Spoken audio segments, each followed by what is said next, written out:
When my mother-in-law was asked if I would be preparing the New Year's meal, she responded with a dramatic wave of her hands and a burst of laughter. Absolutely not. That's impossible. My daughter-in-law can't cook to save her life, she exclaimed, proudly calling me the hopeless housewife who couldn't even manage a New Year's feast. She declared herself the sole authority in the kitchen. Her laughter wasn't just annoying, it felt like an outright insult. After enduring her derision for so long, I knew it was time to stand up for myself.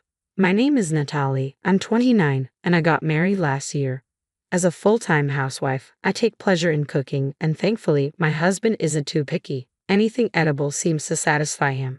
He's a kind man, and we live in a beautifully renovated home with a dream kitchen, complete with a large island. It should have been the perfect setup, but there's always been one persistent issue. My mother-in-law. She prides herself on her culinary skills and views me as a complete disappointment in the kitchen. Worse still, she doesn't keep her opinions to herself. Just the other day, while I was outside doing laundry, I overheard her gossiping loudly with the neighbor's wife. My daughter-in-law can't even cook properly. It's dreadful. I wonder about her upbringing. My poor son is so unfortunate to be stuck with her, she lamented. Each word felt like a thorn piercing through me. It was bad enough to endure her critiques of my cooking, but to hear her belittle my family was completely unacceptable. I realized I couldn't let this continue. It was time to take a stand. I've always held my parents in high regard, cherishing the countless lessons they taught me. Unfortunately, my mother-in-law never bothered to understand or appreciate those values. Instead, she chose to belittle me at every opportunity. Today was just another chapter in her ongoing series of critiques, her biting remarks echoing throughout the neighborhood. She doesn't even know how to season food properly. If I don't cook, there's no flavor at all. Why did my son have to marry someone like her? The neighbors chimed in, adding fuel to the fire with their jabs, questioning why she hadn't taught me herself. I muttered under my breath, enough is enough. I wish they would all just stop. My hand gripped a glass so tightly that it cracked. That evening, when my husband Daniel came home and my mother-in-law was conveniently in the shower, I saw my chance to finally let it all out. Can't you do something about your mother? I pleaded with Daniel as I helped him out of his jacket. She's going around the neighborhood every day, making me out to be some hopeless cook. I opened up about my mother-in-law's relentless behavior, feeling it was necessary. Daniel isn't particularly close to his mother and genuinely cares about me, so I expected his support. Maybe even hope he would defend me or, at the very least, acknowledge the strain her words were causing. But his reaction took me by surprise. Well, Mom has always been very particular about cooking, he said, scratching his head, looking genuinely troubled. The word particular hung in the air, so light yet laden with accusation. I almost fired back with a comment about her overpowering seasoning but held back, staring at him in disbelief, wondering if he truly understood the impact of his mother's words. Come on, she's a good cook, right? He asked nonchalantly. I was taken aback. Well, I don't know much about good or bad cooking, he continued, but please just try to get along with Mom. That's what a wife is supposed to do, isn't it? With that, he left the room, leaving me stunned. Was this some kind of joke? Thoughts swirled in my mind. A good cook. A wife's duty. What does that even mean? Frustration surged within me. As much as I hated to admit it, my mother-in-law's cooking was far from delightful. She had monopolized the kitchen for the past year, ostensibly to spare me the effort, but I had never truly enjoyed her meals. She firmly believed that piling on the spices equated to better flavor. Daniel, raised on those robust tastes, always finished his plate without a word of complaint, but for me, eating such heavily spiced food was a daily struggle. Not only was it unpleasant, but I feared it might ruin my palate and wasn't great for my health. Each mealtime had become a silent battle, where I forced myself to finish my portion out of fear of the consequences of leaving any behind. Alone in the quiet of our bedroom, I felt a wave of helplessness wash over me. I let out a heavy sigh. The real shock wasn't that Daniel failed to criticize his mother's cooking style, it was that he didn't seem to take my feelings seriously. In moments like these, I found myself missing the familiar, comforting meals from my parents' home. As the year drew to a close, so did the anticipation for the New Year's celebrations. This would be my first New Year since marrying into this family traditionally marked by a large gathering and a feast prepared by my mother-in-law. However, instead of joy, I felt a sense of dread as I pondered how to navigate familial expectations and the overpowering flavors that had become a regular part of my life. When Daniel casually mentioned that it was customary for the family to gather and enjoy the feast prepared by his mother for New Year's, I couldn't help but silently question the tradition. Outwardly, I managed only a half-hearted "oh." It seemed the relatives who eagerly attended each year had grown to love her cooking, or perhaps they had simply become accustomed to it. Despite feeling a twinge of sympathy for them, I couldn't shake the slight dread creeping in. Even though my mother-in-law frequently criticized my supposedly bland culinary skills, my parents had instilled a strong confidence in my cooking abilities. I secretly longed to cook for everyone and maybe even introduce some subtler flavors to Daniel's palate. With newfound resolve, I decided it was time to discuss the New Year's feast with my mother-in-law. As she bustled around the kitchen, pulling out large plates and pots, I seized the moment. "I'd like to help with the New Year's feast," I ventured, hoping to contribute to the upcoming celebration. But as she turned to face me, her expression was one of immediate dismissal. "Natalie, you can't even cook properly. How can you prepare food for the New Year's celebration? We'll have not just our family but all the relatives over. You know that, right?" she retorted. "But I'm part of this family now. It's my duty as a wife to contribute," I insisted, determination rising within me. I argued, my voice laced with desperation, but she simply shook her head. "Do you want to create an awkward atmosphere for the new year? Everyone comes expecting my cooking. We can't disappoint them. Please, if you understand, don't interfere." Frustration bubbled within me as I watched her dismiss my offer, turning back to her preparations.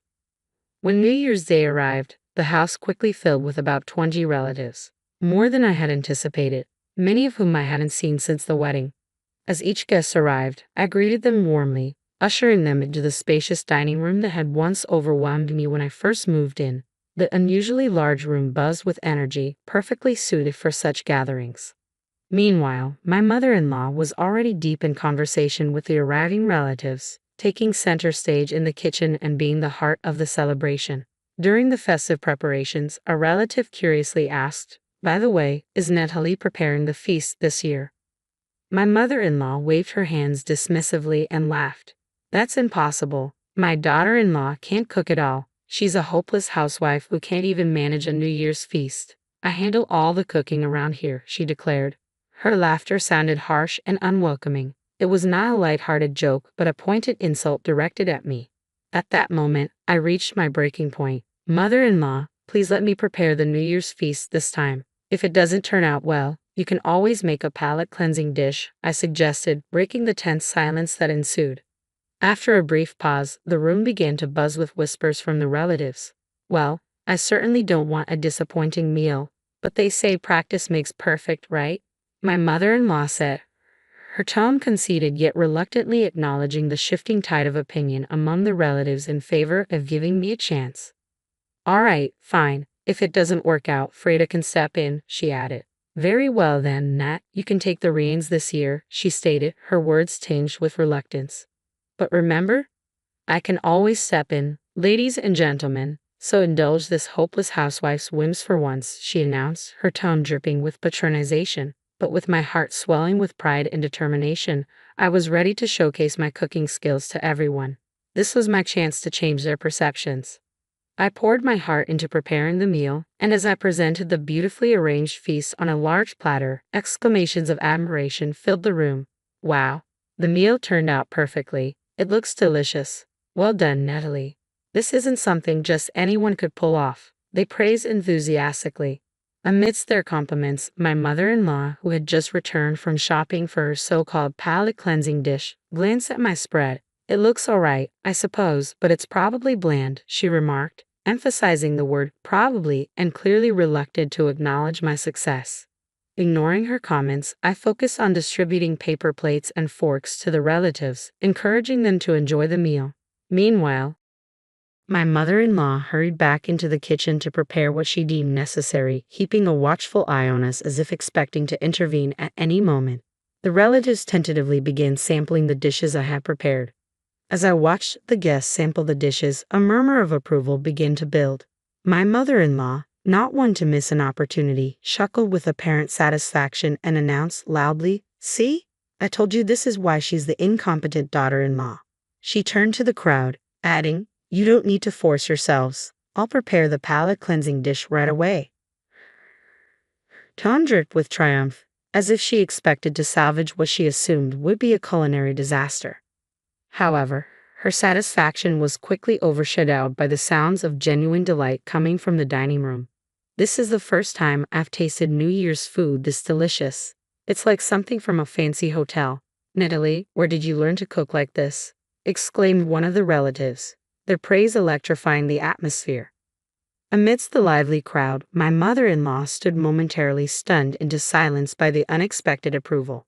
With everyone's attention now on me and none on her, I felt a surge of confidence. It was the perfect moment to reveal my background.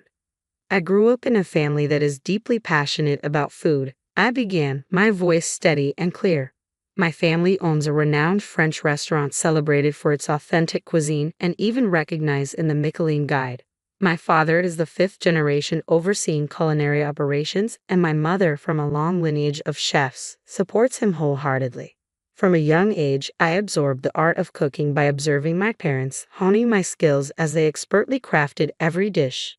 By the time when I was in upper elementary school, I earnestly learned the art of cooking from my parents. Although my brother is poised to inherit the restaurant, the culinary knowledge they passed down remains a deep source of pride for me."